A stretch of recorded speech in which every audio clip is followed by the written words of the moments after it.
Good afternoon each and everyone. हम पढ़ रहे हैं जीएसटी।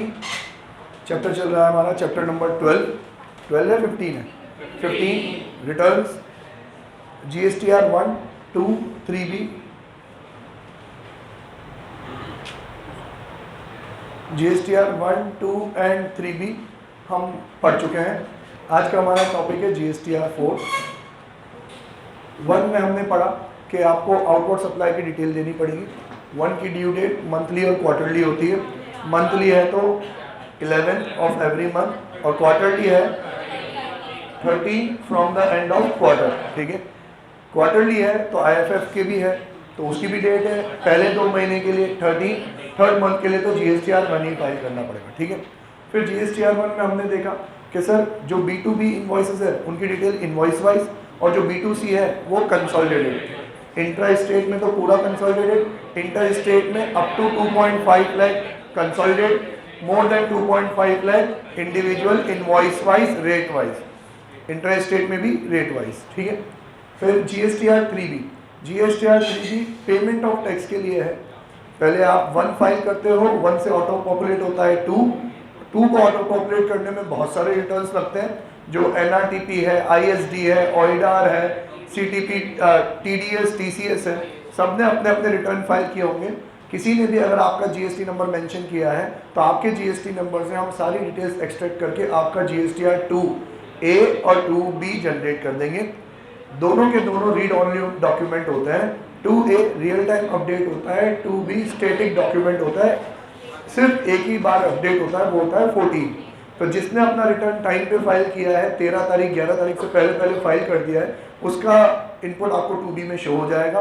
जिसने लेट फाइल किया है उसका इनपुट आपको नेक्स्ट 2B में शो हो जाएगा। 1 आप खुद फाइल करते हो जिसमें आप अपना आउटवर्ड सप्लाई बताते हो तो आपकी आउटपुट लायबिलिटी बता देते हो आप। 2B से आपकी इनपुट और आपकी इनपुट का टैक्स पता पड़ जाता है।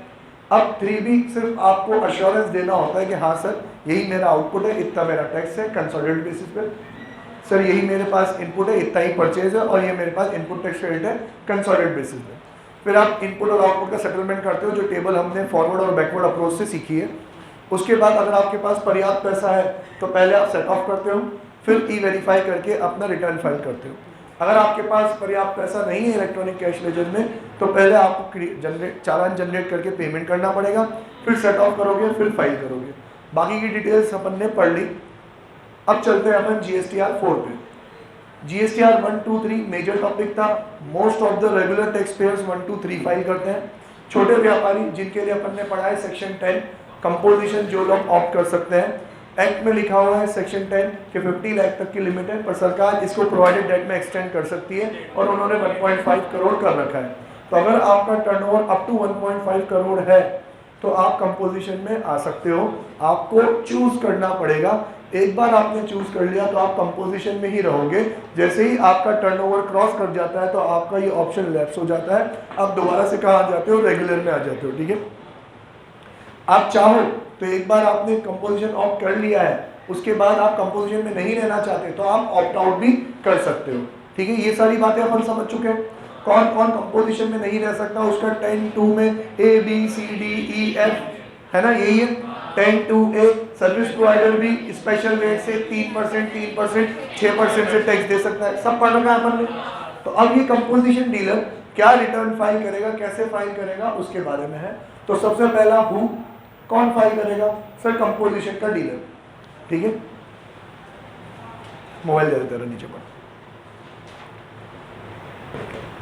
कौन फाइल करेगा, कंपोजिशन डीलर। लिखने की जरूरत नहीं है, जिसने कंपोजिशन में ऑप्ट किया है वो। सर कब फाइल करेगा, ड्यू डेट क्या है। तो इनके लिए 2 मैकेनिज्म होते हैं। उधर रेगुलर वाले के लिए 3 है, इनके लिए 2 है। और ये छोटे व्यापारी हैं। कंपोजिशन का स्कीम लाए ही क्यों, कि हम चाहते हैं कि आप इनपुट आउटपुट के झमेले में ना पड़े, क्योंकि ये सच में झमेला है। आपको जीएसटीआर 1 में इनवॉइस वाइज डिटेल देनी होती है, तो आपकी अकाउंटिंग बहुत स्ट्रांग होनी चाहिए। तो आपके पास एक कंप्यूटराइज सिस्टम होना पड़ेगा, आपका एक अकाउंटेंट होना पड़ेगा, एक कंसल्टेंट होना पड़ेगा, इन सब की फीस होगी। तो इसको अपन बोलते हैं कंप्लायंस कॉस्ट। तो आपकी कंप्लायंस कॉस्ट थोड़ी हाई हो जाती है। इतने छोटे व्यापारी हो कि आप ये बियर नहीं कर पा रहे हो कंप्लायंस कॉस्ट, तो आपके लिए कहा कि चलो झमेले में मत पड़ो, आप कंपोजिशन में आ जाओ। तो अब हम कंपोजिशन में आ गए, तो आए ही क्यों, क्योंकि सर हमसे कंप्लायंस नहीं हो रहा था। कंप्लायंस कौन सा, यही जीएसटीआर 1, 2 और 3 का ही तो कंप्लायंस हमसे नहीं हो रहा था कि जीएसटीआर 1 में एक एक इनवॉइस की डिटेल चढ़ाना वो हमसे पॉसिबल ही नहीं हो पा रहा था। तो सर उन्होंने अब जीएसटीआर 4 में आपका compliance as comparative to them बहुत बहुत बहुत सिंपल रखा है। उन्होंने वहाँ पे अगर क्वार्टरली भी कहा तो वो भी एक लॉलीपॉप ही निकली, क्योंकि फिर IFF 2 तो हमें फाइल करने ही पड़े। हाँ 3B में फ़ायदा हो गया कि जो मंथली उनके 3 3B की बजाय कितना 3B है, सिर्फ एक ही 3B है। लेकिन आगे QRMP स्कीम पढ़ाऊंगा तो उसमें भी चोट सामने आएगी कि भले ही 3B एक बार फाइल करना पड़े लेकिन पेमेंट तो करना ही पड़ेगा, चालान तो जमा कराना ही पड़ेगा, हिसाब लगा के टैक्स तो जमा कराना ही पड़ेगा। तो सर बात तो फिर वही निकली। कंपोजिशन में मैकेनिज्म बहुत सिंपल रहा। क्या सिंपल रखा, उन्होंने 2 चीज़ करी कि भाई एक तो तू क्या कर, क्वार्टरली चालान सबमिट करा दे, क्वार्टरली बेसिस पे सिर्फ चालान सबमिट करा, कोई हिसाब देने की जरूरत नहीं है। चालान का नंबर होगा CMP 08, इसमें तुझे तेरा टर्नओवर लिखना होगा कि 3 महीने में तूने कितने का माल सेल करा इन टोटल, और उसके ऊपर 1% अपने आप कैलकुलेट हो जाएगा। कैलकुलेट होते ही तुझे वो पेमेंट कर देना है कब, 18 ऑफ नेक्स्ट ऑफ क्वार्टर, मतलब 18 of next month from end of quarter. इसको यूं लिखेंगे अपन 18th ऑफ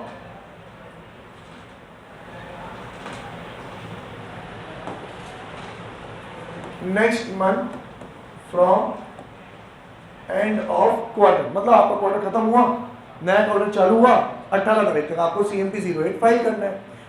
CMP 08 सिर्फ चालान है, इसमें कोई डिटेल नहीं देते हम।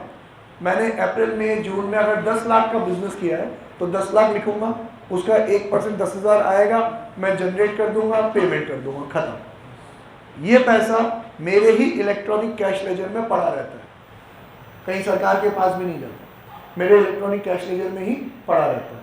ठीक है, अब ऐसे 4 क्वार्टर है, चारों क्वार्टर में 18 तारीख तक चालान सबमिट करा दूंगा। साल खत्म हो जाने के बाद रिटर्न कौन सा फाइल करना है, एनुअल रिटर्न, और इस एनुअल रिटर्न का नाम है GSTR 4।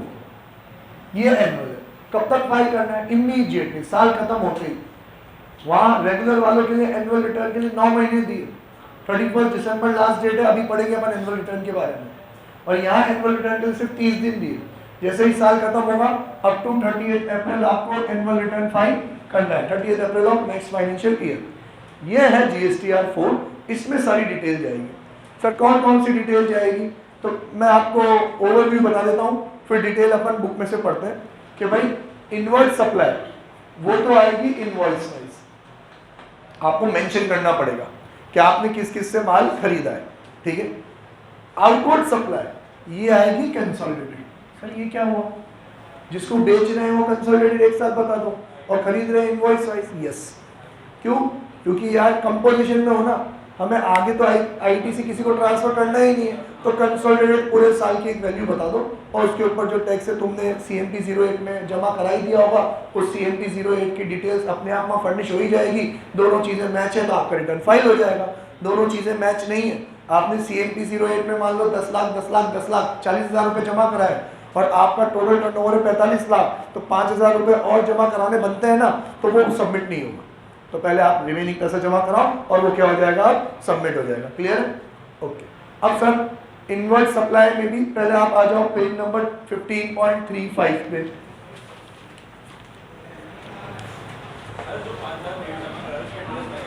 ऑब्वियसली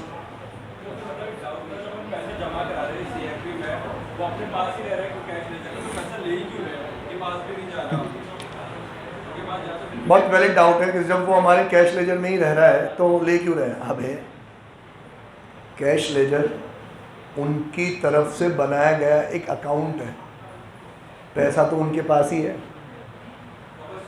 मतलब ये एक कैसा है कि मैंने कहा देखो ये BCC का ऐप है, उसमें मैं आप सारे स्टूडेंट्स का क्या बना देता हूँ, वॉलेट बना देता हूँ। अब आप BCC के वॉलेट में 5,000 रुपये डाल दो, ये तो आपके वॉलेट में ही रहेंगे, तो आपके वॉलेट में तो सिर्फ दिख रहे हैं, पैसा तो मेरे बैंक अकाउंट में है। ठीक है, अब इस पैसों का आप क्या करोगे, इस वॉलेट का आप क्या करोगे, यूटिलाइज करेंगे। किस में यूटिलाइज करेंगे, सर ये इलेक्ट्रॉनिक कैश लेजर में रहे, इसका यूटिलाइजेशन किस में रहेगा, सिर्फ और सिर्फ एनुअल रिटर्न फाइल करने में, टैक्स जमा कराने में। क्यों निकालेगा? अगर तूने CMP 08 में अगर ये अमाउंट मेंशन करा है तो उतना अमाउंट आप निकाल नहीं सकते, है ना। लेकिन इनका कैश लेजर वैसा नहीं है।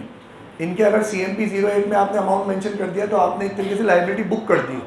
अब वो पैसा रहेगा, विड्रॉ आप एप्लीकेशन लगा सकते हो, पर असेसिंग ऑफिसर विड्रॉ, अभी रिफंड वाले केस में हम पढ़ेंगे। आपके रिफंड का चैप्टर है क्या? आपके इंडेक्स देखो, इंडेक्स में रिफंड का चैप्टर है, टॉपिक नहीं, रिफंड का चैप्टर है क्या? नहीं है तो छोड़ो। सुन लो, रिफंड आप अप्लाई भी करते हो ना इलेक्ट्रॉनिक कैश लेजर में, तो ये असेसिंग ऑफिसर की लाइबिलिटी है कि वो रिफंड तभी जनरेट करे कि पूरी पार्टी को ढंग से चेक करके कि इसकी कहीं और कोई लाइबिलिटी जनरेट तो नहीं होने वाली। तो जब तक आपके खुद ने CMP 08 में अपनी लाइबिलिटी बता रखी है तो उतना पैसा तो वो रिफंड कराएगा ही नहीं कभी आपको, ठीक है, उससे कम ही करने देगा अगर एक्स्ट्रा पैसा पड़ा है तो। समझ में आया? ठीक है। अब सर क्या क्या डिटेल्स सबमिट करनी है? तो पेज नंबर 15.35 पहला basic info, GST in legal name and trade name, TDS TCS credit received, tax interest late fees payable and paid, refund claim from electronic cash ledger. ये सारी details आपको GSTR 4 में डालनी है अगर साल भर में ऐसी कोई एक्टिविटी आपने करी है तो। Details regarding inward and outward supply, invoice wise details of all inward supply, that is intra inter state supply and from registered and unregistered person including reverse charge supplies and import of services. सारी inward, मतलब अगर यही नहीं कि सिर्फ registered से आई है तो वही, रजिस्टर्ड से आई हो, अनरजिस्टर्ड से आई हो, कंपोजिशन वाले से आई हो, RCM वाले से आई हो, जितना भी आपने माल खरीदा है ना वो। ऐसा क्यों सर? क्योंकि सर अब कंपोजिशन में देखो ना, सरकार के पॉइंट ऑफ व्यू से सोचो, कंपोजिशन में हम डीलर को कैसे पकड़ेंगे? कोई GSTR 1 में 1-on-1 इनपुट आउटपुट तो है नहीं, क्योंकि अगर आपने रेगुलर में किसी को सेल नहीं बताई होगी तो वो लड़ेगा आपसे, क्योंकि उसको इनपुट चाहिए होगा। यहाँ तो आप कंज्यूमर्स को बेच रहे हो तो उस तरीके से तो पकड़ नहीं सकते आपको, तो वो कैसे पकड़ेंगे? वो सिर्फ ये देखेंगे कि आपने माल कितने का परचेज किया और कितने का सेल किया। अब उनको पता पड़ गया सारा ही, रजिस्टर्ड अनरजिस्टर्ड सब मिला के आपने 50 लाख का माल सेल परचेज किया है और आपने सेल बताया सिर्फ 15 लाख, तो भाई कहाँ गया बाकी का 35 लाख रुपये? बाकी का 35 लाख रुपये तेरे पास स्टॉक है क्या? और 35 लाख के स्टॉक रख रहा है क्या तू? ऑलरेडी तेरे पास इतना माल है तो परचेज कर क्यों रहा है फिर तू रेगुलर बेसिस पे? ठीक है, हाँ, लेकिन मैं 50 लाख का माल परचेज करूँ और 40 लाख रुपए का माल सेल करूँ, 10 लाख का स्टॉक है तो होना भी चाहिए, ठीक है। तो वो सिर्फ ये देखना चाहते हैं कि कितना क्वांटम आपने क्या करा है, परचेज करा। तो सारे ही इनवर्ड सप्लाई को आपको इनवॉइस वाइज डालना पड़ेगा। Summary of self assessed liability as per CMP 08, net of advances, credit note and debit note and any other adjustment due to amendment. CMP 08 में आपने 10-10 लाख करके 40 लाख की आपकी सप्लाई बताई ना आउटवर्ड, तो अब उसमें अगर कोई डेबिट नोट क्रेडिट नोट है, कोई प्लस माइनस एडजस्टमेंट्स हैं, तो वो सारा एडजस्टमेंट करने के बाद नेट अमाउंट आपको बताना है। जैसा 40 नहीं है, 30-80 है, 39 नहीं है, 41 है, 42 है, प्लस माइनस करने के बाद। Tax rate wise details of outward supply, inward supplies attracting reverse charge, net of advances, credit note and debit note and any other adjustment due to amendment etc. Consolidated details of outward supply। अब ये क्या है sir, आपको सारी rate wise बतानी पड़ेगी। Generally consolidation में एक ही रेट है 1.5 1% इन टोटल, लेकिन रेस्टोरेंट वालों के लिए कितना है 2.5 2.55। तो अगर आप ये दो बिजनेस कर रहे हो तो फिर आपको रेट वाइज भी बताना पड़ेगा, और अगर आप रेस्टोरेंट वाला बिजनेस नहीं कर रहे तो फिर तो सारी ही एक ही रेट है, एक ही अमाउंट आपको बताना पड़ेगा। अब आप कंपोजिशन में भी हो तो RCM की लायबिलिटी को तो इफेक्ट नहीं करता कंपोजिशन। आपने कोई ऐसी चीज परचेज करी है जिसके ऊपर RCM एप्लीकेबल है तो फिर आपको RCM की लायबिलिटी भी बतानी पड़ेगी और RCM की लायबिलिटी भी पे करनी पड़ेगी, ठीक है। आगे बढ़ते हैं। दो क्वार्टर तक तो कंपोजिशन था, फिर उसके बाद नॉर्मलाइजेशन हो गया, तो फिर भी उसको GSTR 4 अप्रैल एंड में चेंज करना पड़ेगा। आगे अपन पढ़ने वाले हैं ये चीज़। ये कह रहा है कि सर मैंने मिड ऑफ द ईयर में कंपोजिशन से रेगुलर में आ गया, तो मैं कहूँगा वाइस वर्सा भी हो सकता है। मिड ऑफ द ईयर में आप रेगुलर से कहाँ आ सकते हो, कंपोजिशन में भी आ सकते हैं। तो फिर उसको रिटर्न कौन से फाइल करने पड़ेंगे, अगली स्लाइड में अपन पढ़ेंगे ये चीज़। अब पेमेंट, सर GSTR 4 में या कंपोजिशन डीलर पेमेंट कैसे करता है, only and only electronic cash laser. लेकिन रेगुलर वालों के लिए तो दो लेजर होता है, कैश लेजर भी होता है और क्रेडिट लेजर भी होता है, क्योंकि उनको इनपुट मिलता है। इसको इनपुट मिलता नहीं है तो क्रेडिट लेजर की जरूरत है नहीं, सिर्फ क्या रहेगा, इलेक्ट्रॉनिक कैश लेजर रहेगा। ठीक है, देन GSTR 4A 2A था ना, 1 और 3A भी था, मैंने कह दिया डिफर कर दिया उन्होंने, इसमें 4A है, same as GSTR 2A 2B।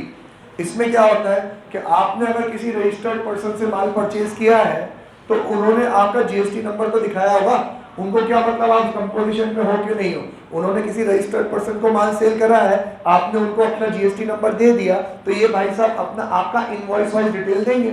तो जितने भी रजिस्टर्ड पर्सन ने, भले ही वो NRTP हो, ISD हो, OIDAR हो, TDS हो, TCS हो या रेगुलर हो, सब ने अगर आपके GST नंबर के थ्रू रिपोर्टिंग करी है तो सरकार आपका GST नंबर से आपकी रिपोर्ट एक्सट्रैक्ट कर लेगी और GSTR 4A में सारे इनवर्ड सप्लाई क्या कर देगी, ऑटो पॉपुलेट करके आपको दिखा देगी। वो दिखाएगी, आपको भी कॉपी पेस्ट करके उसको एक्सेप्ट रिजेक्ट करना होगा कि हाँ सर ये तो मैंने परचेज किया ही है, प्लस मैंने अनरजिस्टर्ड वालों से भी परचेज किया है, जो आप ऑटो पॉपुलेट नहीं कर पाओगे, ये लो मेरी रजिस्टर्ड वाली, क्योंकि मैं तो छोटा व्यापारी हूँ ना, तो मेरा तो नेटवर्क भी छोटे व्यापारियों वाला ही है, तो इसमें से कुछ अनरजिस्टर्ड भी होगा, तो उससे भी मैंने परचेज किया, तो GSTR 4A का डेटा तो इंक्लूड होगा ही होगा जी, और जो आपका अनरजिस्टर्ड है वो भी इंक्लूड होगा किसमें, 4 में। क्लियर? अब कोई किसी का GSTR 4A खुद कह रहा है कि तूने 50 लाख रुपए का माल परचेज किया है और वो कह रहा है कि मैंने सिर्फ 40 लाख का ही परचेज किया है, तो अपने आप ही उसकी चोरी पकड़ी जाएगी। ठीक है, GSTR 4A यहाँ लिखा हुआ है from GSTR 1 and etcetera. Etcetera किसकी तरह, मैं यहाँ लिखूंगा सेम एज GSTR 2B या 2A। ठीक है, ओके, 4A भी कंप्लीट। और बेसिक पॉइंट है, मतलब एक बार आप मैकेनिज्म समझ गए तो याद रखना तो बहुत सिंपल है। कौन फाइल करेगा, कंपोजिशन कब फाइल करेगा, सब दो मैकेनिज्म है, एक तो चालान है CMP 08 और एक एनुअल रिटर्न है। चालान 18 को, एनुअल रिटर्न अगले साल की 30 तारीख को। ठीक है, क्या डिटेल देगा वो, सर इनवर्ड की तो देगा इनवॉइस वाइज, आउटवर्ड की देगा कंसोलिडेटेड। ठीक है, पेमेंट कैसे करेगा, सर एक ही लेजर है, electronic cash laser. GSTR 4A का मैकेनिज्म है, यस सर। GSTR 1 और वो NRTP, ISD, OIDAR, TDS, TCS जो रिटर्न फाइल करेंगे उससे आपका रजिस्टर्ड पर्सन से जो माल परचेज किया है वो तो क्या हो जाएगा, ऑटो पॉपुलेट हो जाएगा। ठीक है, ऑप्ट आउट, ये कह रहा है कि सर मैं 2 महीने क्या रहा, कंपोजिशन में रहा, फिर मैंने क्या कर दिया, ऑप्ट आउट, अब मैं कहाँ आ गया, रेगुलर में आ गया, तो फिर रिटर्न कैसे फाइल करूंगा, आपको सारे रिटर्न उसी तरीके से फाइल करने पड़ेंगे जैसे कोई कंपोजिशन का डीलर फाइल करता है। अगर आप यहाँ समझना, अगर आप किसी फाइनेंशियल ईयर में आपने कहा 2 क्वार्टर, मतलब मैं कहता हूँ यहाँ से यहाँ तक आपने कंपोजिशन, फिर आप आ रहे हो रेगुलर, तो अब आपके रजिस्ट्रेशन की कैटेगरी चेंज करने से आपकी रिटर्न की लायबिलिटी में कोई चेंज नहीं आएगा। ऐसा नहीं है कि रेगुलर में आते ही कंपोजिशन के रिटर्न्स फाइल करने वाले ऑप्शंस डीएक्टिवेट हो जाएंगे, नहीं। अगर आप रेगुलर में थे तो इस साल तो वो ऑप्शंस वैलिड रहेंगे, एक्टिवेटेड रहेंगे। जैसे जैसे ड्यू डेट आती जाए आप अपने कंपोजिशन का रिटर्न फाइल करते जाओ। एग्जाम्पल, फर्स्ट क्वार्टर खत्म हुआ तो अगले महीने की 18 तारीख को 18 ऑफ जुलाई आपने CMP 08 फाइल कर दिया होगा। ठीक है, अब अपन थोड़ा स्टैंडर्ड एग्जांपल ले रहे हैं, जुलाई अगस्त सितंबर। सर फ्रॉम 1 अक्टूबर मैं आ गया सर कहाँ पे, रेगुलर में। तो सर रेगुलर में आते ही कोई CMP 08 की लाइबिलिटी खत्म भी नहीं होगी और ऑप्शन डीएक्टिवेट भी नहीं होगा। आप भले ही रेगुलर में हो, लेकिन 18 तारीख को 18 अक्टूबर को, अक्टूबर नहीं, हाँ सॉरी 18 अक्टूबर को आपको CMP 08 तो फाइल करना ही पड़ेगा। ठीक है, फिर साल खत्म होने के बाद 30 अप्रैल तक आपको GSTR 4 भी फाइल करना पड़ेगा। मतलब अपूर्व का जो क्वेश्चन है उसका आंसर बहुत सिंपल है कि सर मैं अगर बीच में ही रेगुलर में आ जाता हूं तो तेरी लायबिलिटी में कोई फर्क नहीं है। जो रिटर्न जब तक तुझे जैसे फाइल करने थे तुझे वैसे फाइल करने पड़ेंगे। अपूर्व अगर यूं कहे कि सर मैं क्वार्टर के एंड में नहीं मिड ऑफ द क्वार्टर ही आ जाता हूं तो भी मैं कहूंगा कोई चेंज नहीं। आप 1 अक्टूबर को आओ या 15 सितंबर को आओ, कोई फर्क नहीं। सितंबर वाला क्वार्टर खत्म होगा, उसके बाद आप 18 तारीख तक CMP 08 क्या कर सकते हो, फाइल कर सकते हो, और ये तो आपको 30 अप्रैल तक ही फाइल करना है। तो इसका मतलब ये वो सिचुएशन आ गई कि जिसमें एक रेगुलर का डीलर कंपोजिशन वाला रिटर्न फाइल कर रहा है। ठीक है, तो अगर क्वेश्चन कोई टेढ़ा ही पूछ ले कि रेगुलर वाला डीलर GSTR 4 फाइल कर सकता है क्या, कि हाँ sir, in an extraordinary situation कि अगर वो मिड ऑफ द ईयर में किसी टाइम पीरियड में कंपोजिशन में रजिस्टर्ड था और फिर वो ऑप्ट आउट करता है तो उसको GSTR 1 उतने टाइम पीरियड का तो फाइल करना ही पड़ेगा। जितनी सेल उसने यहां से यहां तक में करी है उस सेल का उसको GSTR 4 फाइल करना पड़ेगा। डन। फिर वो रेगुलर वाला नहीं करेगा क्या? हाँ, विजली कंपोजिशन तो हम आपको यहां से यही करवा रहे हैं ना, फिर रेगुलर वाला इट मींस, अब देखो दोनों को धीरे धीरे समझाता हूँ। अब अगर पहला केस मेरा कंपोजिशन यहाँ क्वार्टर तक था, क्योंकि जब हम ऑप्ट करते हैं ना तो हम भी सोचते हैं समझते हैं, हम भी सलाह यही देते हैं कि भैया 1 तारीख को ही लो, ये महीना तो कंपोजिशन में चल लो, फिर अगले महीने से कहा जाओ आप रेगुलर में। बीच में तो क्या हैप्पी बर्थडे बनाएंगे, मजा नहीं आता। तो अभी हम कह रहे हैं कि उसने 1 तारीख से रेगुलर लिया, तो भैया 2 क्वार्टर तो तेरे को कंपोजिशन वाले फाइल करने ही करने, 1 तारीख से आपकी लाइबिलिटी रेगुलर वाली आ जाएगी। अगर आप मंथली ऑप्ट करते हो तो जैसे ही अक्टूबर का महीना खत्म होगा 11 अक्टूबर के बाद नवंबर, 11 नवंबर को आप क्या फाइल करोगे, GSTR 1, और 20 नवंबर तक आप क्या फाइल करोगे, GSTR 3B, और ये सिलसिला मार्च तक चलता रहेगा। और जो एनुअल रिटर्न आपको as a regular dealer file करना है वो भी 31 दिसंबर तक वो एनुअल रिटर्न GSTR 9 भी आपको फाइल करना पड़ेगा। जिसके जो रिटर्न है उसका वो पेमेंट ऑफ टैक्स होगा। तो आने दो ना, वन बाय वन। पहले ये समझ में आया, सबको समझ में आया। मतलब मेरे माइंड में ये कंसेप्ट बहुत क्रिस्टल क्लियर है कि आपके रजिस्ट्रेशन का टाइप चेंज होने से आपकी लायबिलिटी पे कोई रिटर्न फाइल करने की लायबिलिटी में कोई फर्क है ही नहीं। अगर आप मिड में चेंज हो रहे हो तो एक तरीके से आपके ऊपर दुगनी लायबिलिटी आ रही है। जितने टाइम आप कंपोजिशन के थे उतने कंपोजिशन का रिटर्न भी फाइल करोगे उतने टाइम पीरियड का, और जितने टाइम आप रेगुलर में थे उतने टाइम पीरियड का रेगुलर का रिटर्न भी आप फाइल करोगे। पास कर दोगे। ये क्लियर है, क्रिस्टल क्लियर है सबको ये? हाँ बोल भाई।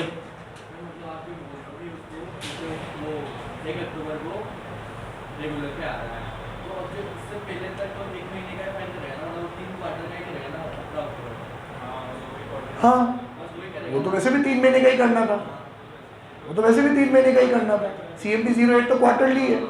क्वेश्चन तो तुम यूं पूछो कि सर अगर वो 15 सितंबर को रेगुलर में आ गया फिर क्या करोगे? तो सुनना, अगर वो 15 अक्टूबर को आ गया तो रिवाइज इनवॉइस क्यों आएगा बेटा? 15 सितंबर को वो कंपोजिशन में था, 16 से वो कहाँ आ गया? रेगुलर में। तो आपकी रिटर्न की लायबिलिटी क्या रहेगी? CMP 08 फाइल करोगे, 2.5 महीने की सप्लाई करोगे, और 15 दिन में जो आपने रेगुलर की सप्लाई करी उसके लिए GSTR 1 भी फाइल करोगे। इसका मतलब अब आपने मान लो कि आपने क्वार्टरली ऑप्ट करा है रेगुलर में भी, तो इसका मतलब इस क्वार्टर के लिए यहाँ से इस क्वार्टर के लिए आपको CMP 08 भी फाइल करना है 18 को, और इसी क्वार्टर के लिए क्योंकि 15 दिन आप रेगुलर में भी थे तो आपको GSTR 1 भी फाइल करना है इसके लिए। हाँ टैक्स भी 2 तरीके से देगा। इसमें प्रॉब्लम क्या है? डबल टैक्सेशन थोड़ी दे रहा है। आप अगर अमाउंट वाइज चलो, समझो आप अमाउंट वाइज चलो कि मैं हर महीने 10 लाख रुपए की माल सेल करता हूँ, T1 है पूरी मेरी सेल, तो मंथ 1 में 10 लाख, मंथ 2 में 10 लाख, और ये जो सितंबर का महीना था 15 सितंबर तक 5 लाख, और 16 से 30 तक 5 लाख। तो जब मैं CMP 08 फाइल करूंगा तो वो कितने के लिए करूंगा? 25 लाख के लिए करूंगा। उसमें 25 लाख का 1% दे दूंगा। और फिर ये जो 5 लाख तो मैं तो रेगुलर में आ गया था, तो फिर मुझे GSTR 1 भी फाइल करना पड़ेगा, क्वार्टरली या मंथली जैसा मैं ऑप्ट कर रहा हूँ वैसा, 11 तारीख या 13 तारीख, 20 तारीख या 24 तारीख। उसमें मुझे अब 5 लाख के ऊपर इनपुट आउटपुट करके टैक्स भी पे करना पड़ेगा। क्या प्रॉब्लम है?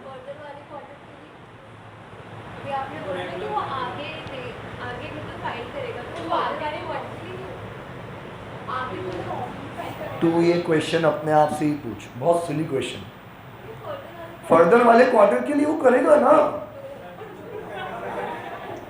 अब वो बेटा वो रेगुलर में है तो एज अ रेगुलर फाइल करेगा ना फर्दर वाले क्वार्टर्स के लिए सब। क्या? अच्छा ऐसा हाँ, समझ गया। अब मैं क्वेश्चन ढंग से समझा। तो सर अब वो फर्दर वाले क्वार्टर के लिए CMP 08 नील फाइल करेगा क्या? नहीं, फर्दर वाले क्वार्टर में अब वो क्वार्टर नंबर 3 में कंपोजिशन में था ही नहीं, तो उसके लिए क्वार्टर 3 का CMP 08 एक्टिवेट ही नहीं होगा। मैं पागल हो गया हूँ, मैं कुछ भी बोल रहा हूँ, मेरे को समझ नहीं आ रही।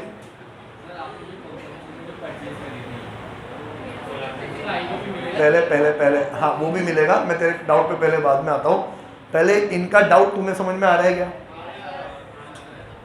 इसका डाउट तेरे को समझ में आ रहा है सालिया? इसका जवाब है तेरे पास? हाँ दे दे इसको, तू दे दे, देना। ओए जवाब लो ना, बाद में यहाँ देख सालिया। और प्लीज आप लोग समझ नहीं पा रहे हो, अब मैं डेट्स को इग्नोर कर देता हूँ, किसी भी डेट में आए, हम पूरे ईयर में इस डेट में कंपोजिशन से कहाँ है रेगुलर, तो इतने टाइम के लिए जो भी आपके कंपोजिशन के रिटर्न्स आपके ऊपर एप्लीकेबल हैं वो एप्लीकेबल रहेंगे, क्योंकि उनकी ड्यू डेट्स बाद में आएगी। आप उनकी ड्यू डेट्स पे रेस्पेक्टिव रिटर्न्स इतने टाइम का ही फाइल कर सकते हो। इस टाइम पीरियड के लिए कंपोजिशन के रिटर्न्स आपके लिए एक्टिवेटेड नहीं रहेंगे, वो डिसेबल हो जाएंगे। मतलब इस टाइम के लिए कंपोजिशन के रिटर्न फाइल करो, इस टाइम के लिए आप रेगुलर वाले रिटर्न फाइल करो। अब कंपोजिशन का एक एनुअल रिटर्न होता है, तो एनुअल रिटर्न एक्टिवेटेड रहेगा, लेकिन उसमें आप कौन सा पीरियड कहाँ से कहाँ तक की डिटेल डालोगे, यहाँ से यहाँ तक की डिटेल डालना। और रेगुलर का भी एनुअल रिटर्न एक्टिवेटेड रहता है, तो रेगुलर में भी एनुअल रिटर्न में आप डिटेल डालोगे, कहाँ से कहाँ तक की डालोगे, यहाँ से यहाँ तक की डिटेल डालोगे। ठीक है, ये क्वेश्चन, ये पार्ट इतना कॉम्प्लिकेटेड क्यों बना? सिर्फ उस पर्टिकुलर मंथ के लिए जिस मंथ में आप ऑप्ट आउट कर रहे हो, क्योंकि उस मंथ के लिए, क्योंकि अगर आप मिड में कर रहे हो तो उस महीने की कंपोजिशन की डिटेल्स भी आपको सब फर्निश करनी पड़ेगी, और जितने टाइम रेगुलर थे तो रेगुलर की डिटेल भी फर्निश करनी पड़ेगी। मीन्स अब हम यूँ कहें कि सितंबर के 15 सितंबर को मैं रेगुलर में आया, और रेगुलर में मैंने मंथली ऑप्ट कर रखा है, तो जैसे ही अक्टूबर का मंथ आएगा बेटा, ये अक्टूबर का मंथ है, तो सबसे पहले आएगी 11 तारीख, 11 अक्टूबर। उसमें तो मैं फाइल करूंगा GSTR 1, कितने टाइम पे के लिए? 15 दिन का। ठीक है, और फिर आएगी 18 तारीख, 18 अक्टूबर, उसमें मैं फाइल करूंगा CMP 08, कितने टाइम के लिए? पूरे 2.5 महीने के लिए। ठीक है, फिर आएगी 20 तारीख, 20 अक्टूबर, GSTR 3B, कितने टाइम के लिए? सर वापस से उस 15 दिन के लिए। अब समझ में आया? फिर उसके अगले महीने, अक्टूबर के महीने में तो मैं रेगुलर में ही था, तो अक्टूबर के महीने का नवंबर में जब रिटर्न फाइल करूंगा GSTR 1 और GSTR 3B फाइल करूंगा। बस सिंपल है। कंपोजिशन में कुछ अमेंड करना है तो एनुअल में करेंगे ना। एनुअल में, एनुअल तो वैलिड है ही सही, एनुअल तो आप फाइल ही कब करोगे? साल खत्म होने के बाद 30 तारीख तक। ठीक है, पहले यार इसका एक मोहित का एक डाउट था, छोटा सा बता दो। पीयूष यार, ये मोहित पीयूष में मैं कंफ्यूज है। पहले उसका बोल।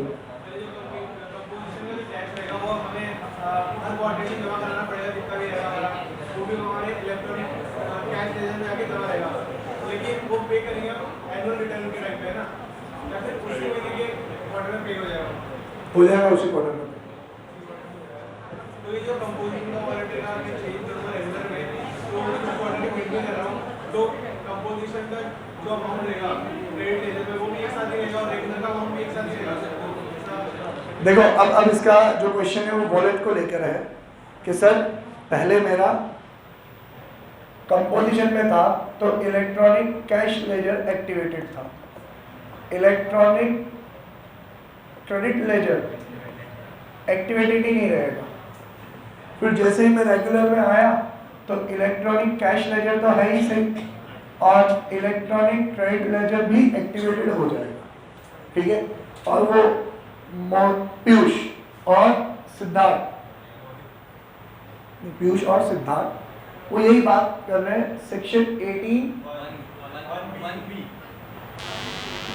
1B करेक्ट कह रहे हैं। 1C, C for composition 1C, 18(1)(c) कि अगर आप पहले कंपोजिशन में थे फिर रेगुलर में आ रहे हो तो जितना भी आपके पास लास्ट डे पे स्टॉक था उसका इनपुट आपको मिल जाएगा। तो वो जब इनपुट मिलेगा वो कहाँ क्रेडिट होगा? इलेक्ट्रॉनिक क्रेडिट लेजर में। फिर जो आप परचेज करोगे वो भी इलेक्ट्रॉनिक क्रेडिट लेजर में, जमा कराओगे इलेक्ट्रॉनिक कैश लेजर में। तो यार कॉम्प्लिकेटेड करने की ज़रूरत है ही नहीं।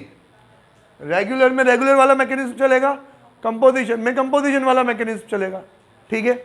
अब क्या होता है कि जब ये कंपोजिशन में हम पैसे जमा कराते हैं तो जब हम चालान भर के इलेक्ट्रॉनिक कैश लेजर में पैसा जमा कराते हैं तब वो आता है इलेक्ट्रॉनिक कैश लेजर में क्रेडिट।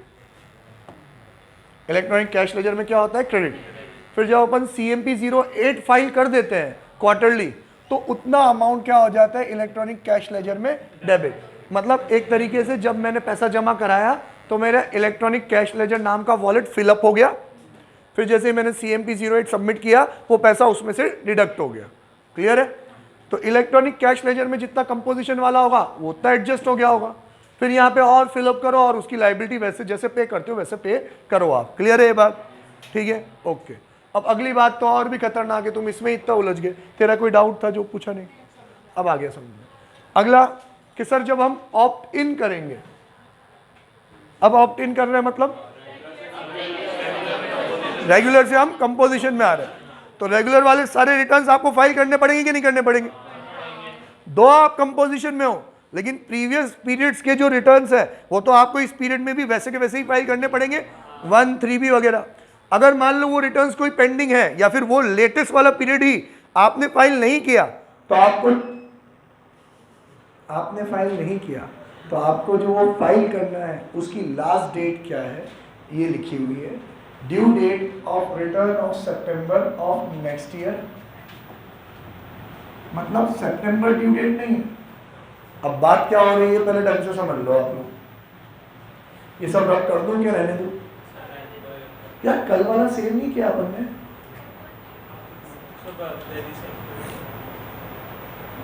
अरे यार ये मैं रहने दूं, तुम्हें समझने में काम आता हो तो रहने दो। हाँ सेव कर दूंगा, तुम्हें PDF जनरेट करके व्हाट्सएप कर दो जैसा भी हो। तो ये रहने दो। अब क्या हुआ ईमानी? रहने दूंगा तो गंदा लग रहा है तेरे को, मुंह क्यों बना रही है तू?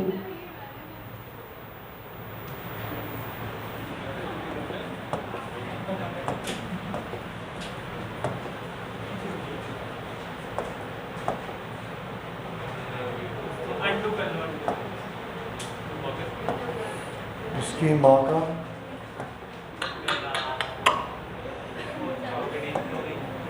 इसीलिए कहता हूँ ईमानी मुंह मत बनाएगा, देख काम बिगड़ते हैं। ऐसा ही है मुंह, ठीक है। यार देखो अब हम क्या है, हम कहाँ जा रहे थे? हम रेगुलर से कहाँ जा रहे थे? कंपोजिशन पे जा रहे थे। अरे क्या लिखना है?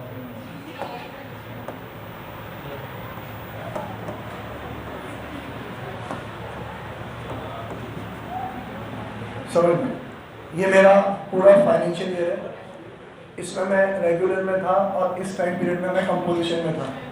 तो जितने महीने में रेगुलर में रहा उतने महीने का 3B GSTR 1 वो सब मुझे फाइल करना है। अगर किसी रीज़न से मैं फाइल नहीं कर पाता हूँ तो फिर मैं कब तक फाइल कर सकता हूँ? नेक्स्ट फाइनेंशियल ईयर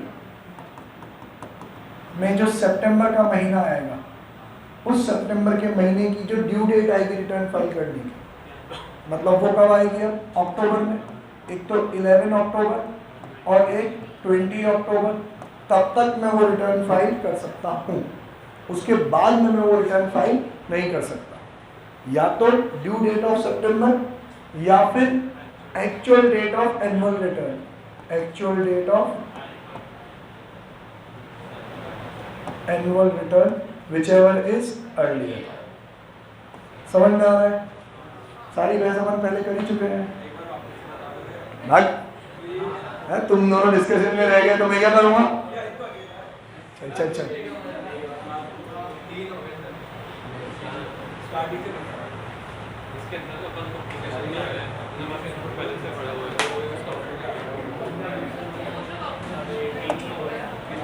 अब अगर कोई ऐसा डाउट पूछ ले तो मैं बता दूंगा, रिपीट तो नहीं करूँगा, बता दूँ।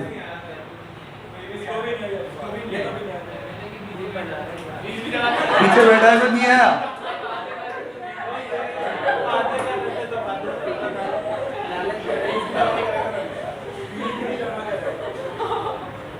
तो जॉइंट फैमिली में रहता है कि ऐसे न्यूक्लियर फैमिली? जॉइंट में नहीं रहता। कौन कौन है तेरे घर पे? अच्छा, बाहर से। वहाँ जहाँ रहता है वहाँ पे मम्मी पापा भाई पे, तो दादी नानी इकट्ठी होती है, इकट्ठी करके उनकी बातें सुन, वो ज़्यादा इंटरेस्टिंग है।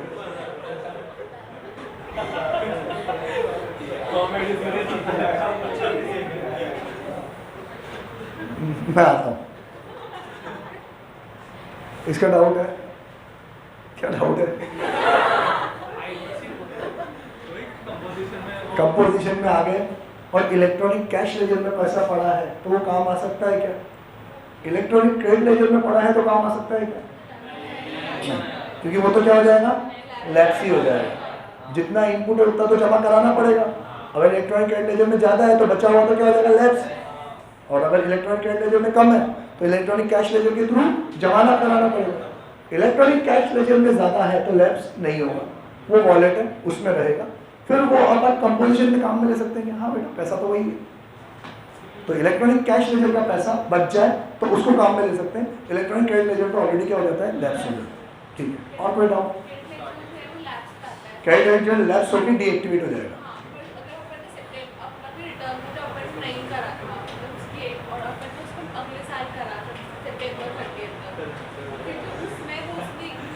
जब तक आप फाइनल रिटर्न फाइल नहीं करोगे तब तक क्रेडिट लेजर लैप्स नहीं होगा।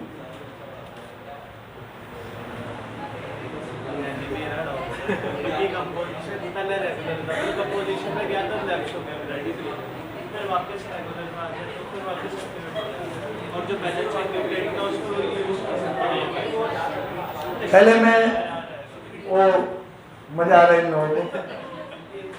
पहले मैं कंपोजिशन में था, फिर मैं रेगुलर में आ गया, फिर मैं वापस कंपोजिशन में चला गया। फिर उल्टा कर लो, पहले मैं रेगुलर में था, फिर मैं कंपोजिशन में आया, फिर मैं वापस रेगुलर में चला गया।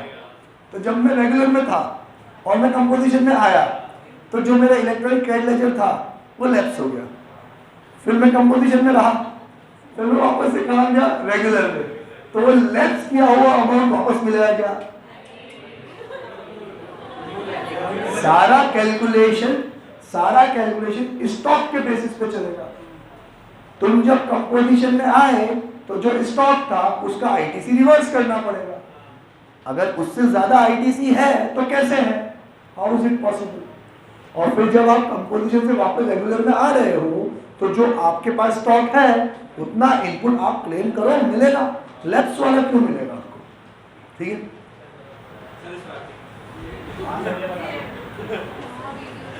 मैंने ये जो समझाया था ये सबको समझ में आया था? तो सुनना था ढंग से।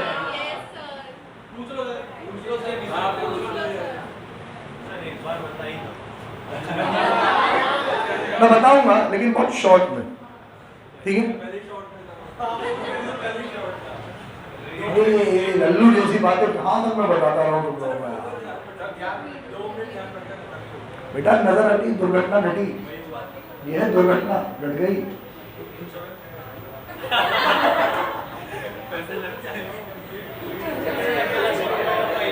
चलो मैं कोशिश कर लेता हूँ। अप्रैल से साल चालू हुआ, वही सितंबर। समझ में आ जाएगा कि दूसरा एग्जाम्पल आ जाएगा। सितंबर तक आप थे रेगुलर में, ठीक है। फिर आप आ गए कंपोजिशन में। तो भाई मंथली का एग्जाम्पल है, क्वार्टरली का एग्जाम्पल है? जिसको समझ में नहीं आया वो बताओ। मंथली का एग्जाम्पल है, क्वार्टरली लूं, मंथली ले लो, कोई फर्क नहीं, जो बोलूंगा सब में सेम रहेगा। फिर एग्जाम्पल में चेंज है। तो अब मंथली है, तो सितंबर मंथ का रिटर्न मुझे कब फाइल करना है? अक्टूबर में। तो अक्टूबर में मैं कंपोजिशन में हूँ, तो क्या मैं अक्टूबर में सितंबर का 1 और 3 भी फाइल कर सकता हूँ? यस, कर सकता हूँ।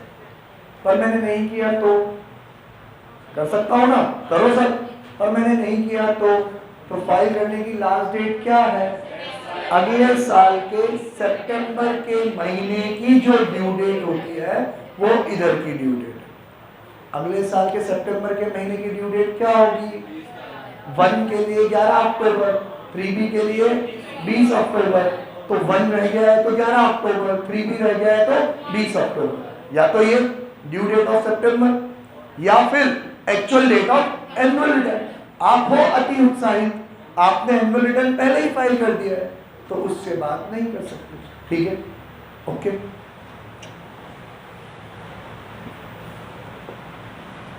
तो इसमें जो अपन ने लेट फाइल करा उसमें इंटरेस्ट लगेगा, पेनल्टी नहीं लगेगी सर? पेनल्टी नहीं लगेगी? क्यों? तेरे घर का है क्या कोई? पेनल्टी क्यों नहीं लगेगी?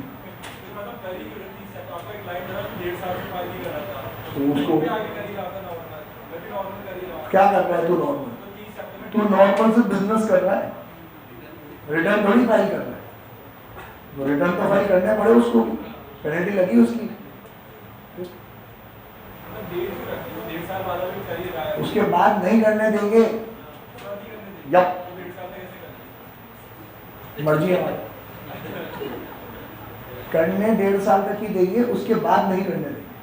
1.5 साल तक कर लो, पेनल्टी है। सिर्फ पेनल्टी भी नहीं बोलते उसको, लेट फीस बोलते हैं कि लेट फीस है। नहीं किया तो फिर तो जब पकड़ेंगे लंबा पकड़ेंगे।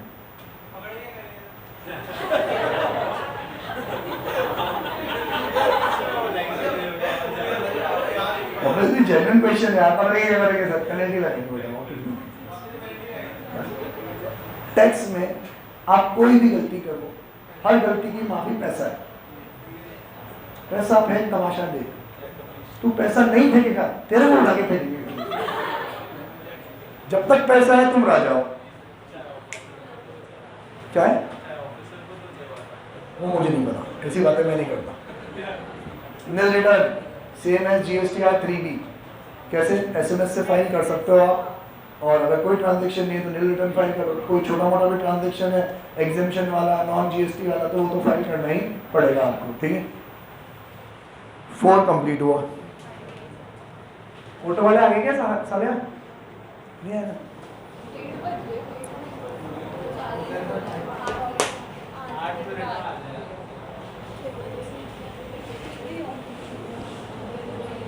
एक बहुत छोटा सा चुन्नू मुन्नू सा रिटर्न है, वो पढ़ लेते हैं।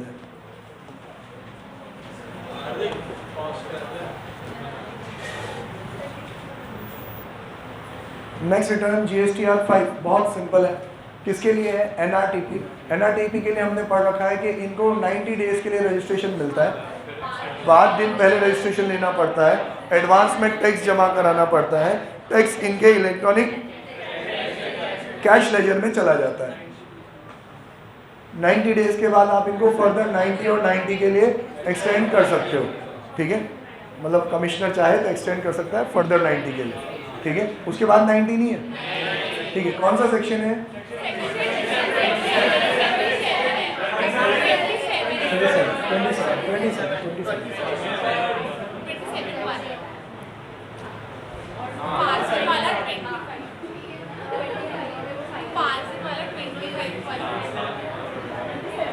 अब किसी NRTP ने रजिस्ट्रेशन ले लिया एडवांस में टैक्स जमा करा दिया तो उसको जो भी बिजनेस वो 90 डेज में करेगा उसका रिटर्न फाइल करना पड़ेगा उसको, ठीक है। तो 90 डेज में क्या रिटर्न फाइल करेगा, पहले तो फाइल करेगा मंथली रिटर्न, ठीक है। मान लेते हैं 90 डेज समझते हैं। बोल हार्दिक बर्थडे वाले डेट बोल तेरी 22 सितंबर ही ले लेते हैं चलो। 90 डेज मतलब अक्टूबर नवंबर दिसंबर।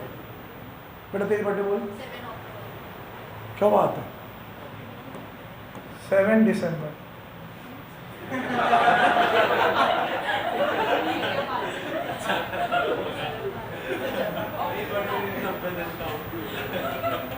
अब 90 डेज मैक्सिमम, उसमें थोड़े कम के ले लिए। 22 अक्टूबर, 22 नवंबर, 22 दिसंबर, 90 डेज होते हैं। कुछ तो फर्क होना चाहिए यहाँ में और वहाँ में, है ना, ठीक है। तो 90 डेज तक के लिए रजिस्ट्रेशन ले सकता था, ले लिया उसने। अब उसको रिटर्न कैसे फाइल करना है, जैसे जैसे महीना खत्म होता जाएगा हर महीने अगले महीने की 20 तारीख तक मंथली रिटर्न फाइल करना है। मतलब इस अगर बता रहा हूँ ना ढक्कन रुक तो जा, मंथली रिटर्न महीना खत्म होगा तभी होगा ना। इस अकेले के लिए 22 से 22 का महीना थोड़ी चलाएंगे। तो भैया पहला महीना कब खत्म हुआ, 30 सितंबर को। तो 30 सितंबर मतलब 22 तारीख से लेकर 30 तारीख तक इसने जो भी बिजनेस किया उसके लिए इसको GSTR 5 फाइल करना है। कब तक, ये अक्टूबर, ये नवंबर, तो 20 अक्टूबर, ठीक है। इस टाइम पीरियड का 20 अक्टूबर, ठीक है। फिर अक्टूबर 1 से लेके 31 अक्टूबर पूरा महीना, इस पूरे महीने की में जो भी इसने सेल करा उसका रिटर्न कब तक फाइल करेगा, 28 नवंबर। ये बात समझ में आ रही है। फिर नवंबर का रिटर्न कब तक फाइल करेगा, ये 28 दिसंबर, ठीक है। लेकिन दिसंबर के महीने में जो 7 दिन है ना, उसके लिए अब दिसंबर खत्म हो और 28 जनवरी वो नहीं मिलेगा। जैसे ही इसका टाइम पीरियड खत्म हुआ, वैलिडिटी खत्म हुई, तो 7 दिन के अंदर अंदर इसको रिटर्न फाइल करना पड़ेगा। और इस रिटर्न से पहले पहले इसको ये नवंबर वाला रिटर्न भी फाइल करना पड़ेगा। समझे गए नहीं, समझ गए। फाइनल रिटर्न कौन सा है कि सर अब जब भी इसकी वैलिडिटी एक्सपायर हो रही है तो किसी भी दिन, जितने दिन तक वो चाहेगा उतने दिन तक के लिए रजिस्ट्रेशन दिया है। 7 दिसंबर तक हमने रजिस्ट्रेशन दिया है, तो दिसंबर के महीने का ये दिसंबर के 1 से लेके 7 दिन मतलब 7 डेज। इस 7 डेज का रजिस्ट्रेशन, इसमें जो भी इसने बिजनेस किया उसकी डिटेल इसको कब तक देनी है, with in 7 days from last day of validity, last day of validity. तो 7 + 7 14, अप टू 14 दिसंबर तक इसको ये 7 दिन का तो डिटेल देना ही देना है, प्लस ये रिटर्न फाइल करने से पहले ये मंथली रिटर्न भी इसको पहले ही फाइल करना पड़ेगा 14 दिसंबर से पहले। दो उसके लिए टाइम पीरियड कितना है, नवंबर खत्म होने के बाद 20 दिसंबर का टाइम पीरियड है। लेकिन बेटा 20 दिसंबर से पहले पहले तो सारे 7 दिन एक्सपायर हुए भी हो जाएंगे, ठीक है। तो अब 20 दिसंबर नहीं, 14 से पहले ही तुझे बाकी के 2 रिटर्न फाइल करने पड़ेंगे। नहीं, पहले ये समझ में आया क्या कह रहा हूँ। अब पढ़ लो क्या बोला, 90 डेज रजिस्ट्रेशन है, मंथली रिटर्न 20 दिन में 20 तारीख तक, और फाइनल रिटर्न वो कब तक लेना है, लास्ट डे ऑफ वैलिडिटी से 7 दिन के अंदर अंदर। क्लियर, डेट चेंज कर रखी इसमें।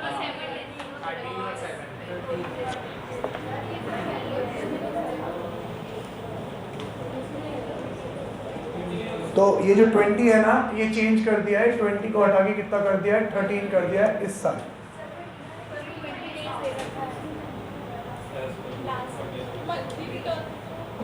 नहीं, लास्ट रिटर्न के लिए 13 डेज।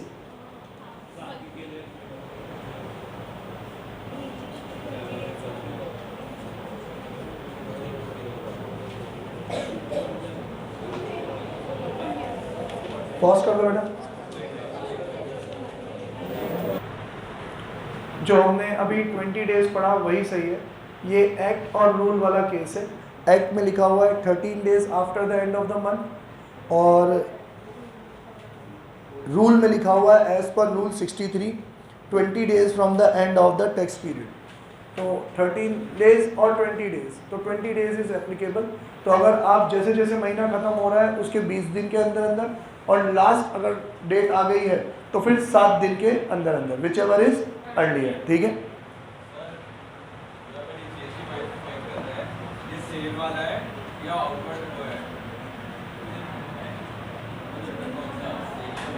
सर जो हम GSTR 5 फाइल कर रहे हैं ये 1 की तरह है कि 2 की तरह है कि 3 की तरह है, तो it is a composition of GSTR 1, 2 and 3। इसी 5 में ही आपको इनवर्ड बताना है, 5 में ही आपको आउटवर्ड बताना है और 5 में ही आपको टैक्स का पेमेंट भी करना है।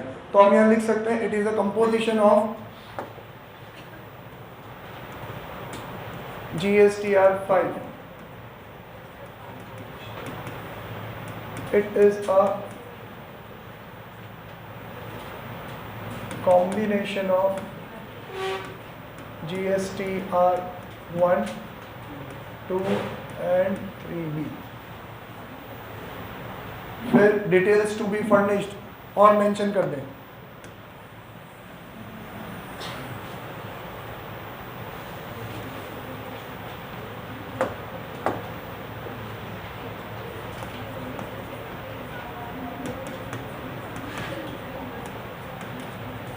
सर GSTR 5 में जितना भी अपन क्या बोलते हैं सेल वगैरह करेंगे उसका टैक्स 5 दिन पहले एडवांस में जमा करना पड़ता है ना सर।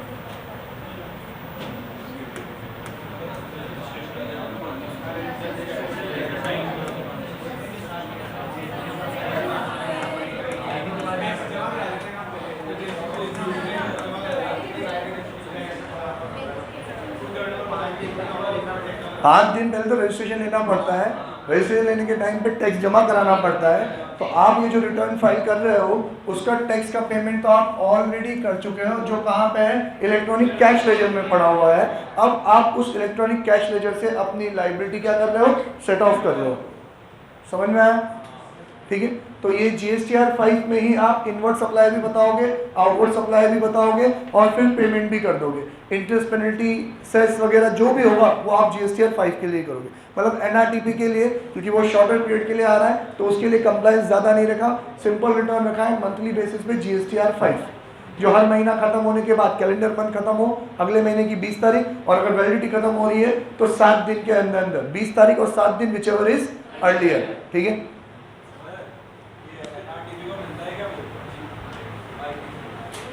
आज के लिए इतना ही, फिर मिलते हैं अपन, तब तक के लिए bye, tata, see you. NRTP को ITC मिलता है कि यस, इनपुट मिलेगा उसको।